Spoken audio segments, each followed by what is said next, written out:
Welcome to the Radiology Vault, an open repository for radiology educational content designed for learners and medical professionals. Presented by the Michigan Medicine Department of Radiology. Hello, I'm Dr. Annette Joe from the University of Michigan Radiology Department, Division of Breast Imaging. This talk is on typically benign calcifications. I have no disclosures. Calcifications on mammography are more often benign than malignant. Therefore, when calcifications are detected, assessment should be made of the shape and size, which is the morphology, as well as the distribution and stability of the calcifications.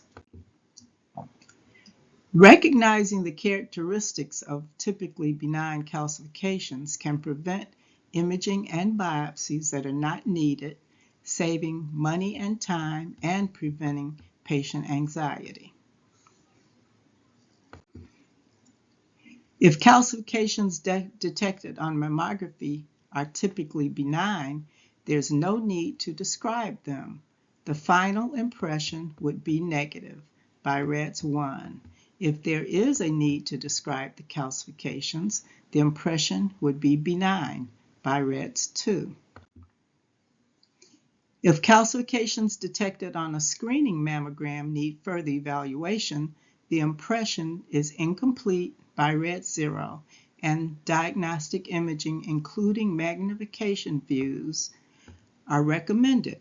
If the calcifications are determined to be typically benign on the diagnostic images, the final impression is benign by RADS 2. We will review the appearances of these typically benign calcifications. Typically benign skin calcifications often have lucent centers and have the appearance of thin-walled small eggshells.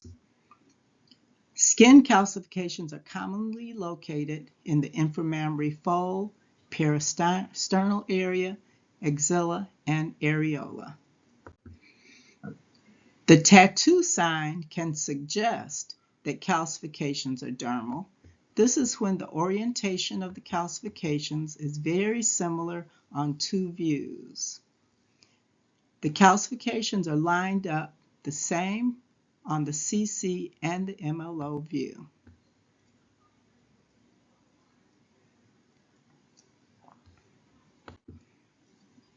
A tangential view confirms that the calcifications are dermal.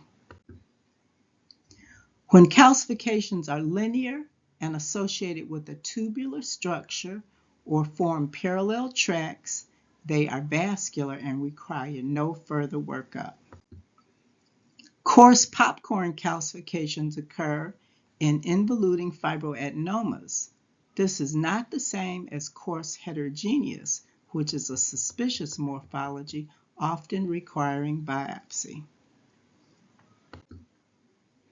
When a fibroadenoma begins to calcify, the calcifications may have a suspicious appearance.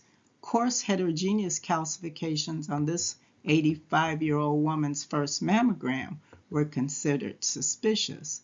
Biopsy demonstrated a fibroadenoma. Large rod-like secretory calcifications are caused by ductal. They are smooth and linear in a ductal distribution that may branch. If they have lucent centers, the calcifications are in the wall of the duct. And if the calcifications are solid, they are calcified secretions in the lumen of the duct.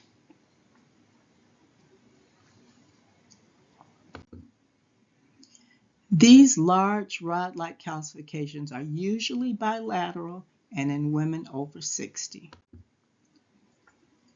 Rim calcifications are benign oil cysts or debris in ducts. They can be any size and have a round or oval shape. Even though the calcifications in this oil cyst were new, they are typically benign rim calcifications and needed no further evaluation. Calcifications that layer on the lateral view are benign and are related to sedimented calcifications and cysts. They change shape between views and will never appear linear on the craniocaudal view. Sometimes layering can be appreciated on the medial-lateral oblique view. If not, a lateral view would be needed to confirm the benign etiology. Dystrophic is another typically benign type of calcifications. They are larger, irregular calcifications, often with lucent centers that develop after radiation therapy, trauma, or surgery. This is an example of dystrophic calcifications caused by breast reduction surgery. Benign round calcifications can be single or multiple and can vary in size. Very small round calcifications are called punctate. They are benign if they are diffuse, randomly distributed throughout the breast. Punctate calcifications on a baseline mammogram can still be considered benign or probably benign even if grouped. Calcifications are grouped when there are 5 or more individual calcifications in less than 1 centimeter and the total span is 2 centimeters or less.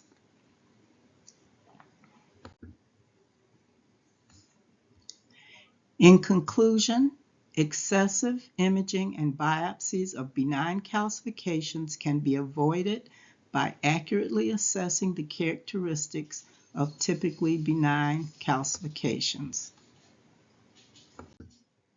Thank you.